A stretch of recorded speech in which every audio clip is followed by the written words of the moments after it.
कोल्हापूर शहरातील सायबर चौकात एक भीषण अपघात झाला असून भरधाव कारने चौघांना चिरडल्याची घटना घडली। यापैकी 3 जण गंभीर जखमी झाले आहेत तर दोघांचा जागीच मृत्यू झाल्याची माहिती आहे।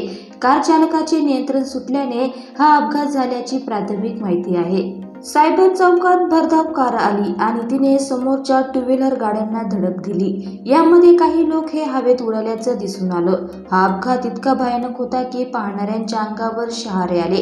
ही घटना सीसीटीव्ही मध्ये कैद झाली आहे। या अपघातात दोघांचा जागेवरच मृत्यू झाला असून इतर 3 जण गंभीर जखमी आहेत। त्यांच्यावर सिटी हॉस्पिटलमध्ये आणि CPR रुग्णालयात उपचार सुरू आहे। कोल्हापुरातील सायबर चौक हा नेहमीच गजबजलेला असतो। राजारामपुरी आणि शिवाजी विद्यापीठ राजाराम कॉलेजला जोडणाऱ्या ह्या चौकात दिवसामोठी गर्दी असते। तसंच ह्या चौकाच्या बाजूला अनेक शाळा तसंच सायबर कॉलेजही आहे। अशातच राजारामपुरीकडून आलेल्या एका भरधाव कारने अनेकांना धडक दिली। यापैकी टू व्हीलरवरील 2 ते 3 जण हवेत उडल्याचं दिसून आलं तर ही कार पुढे जाऊन रस्त्याच्या कडेला आदळली।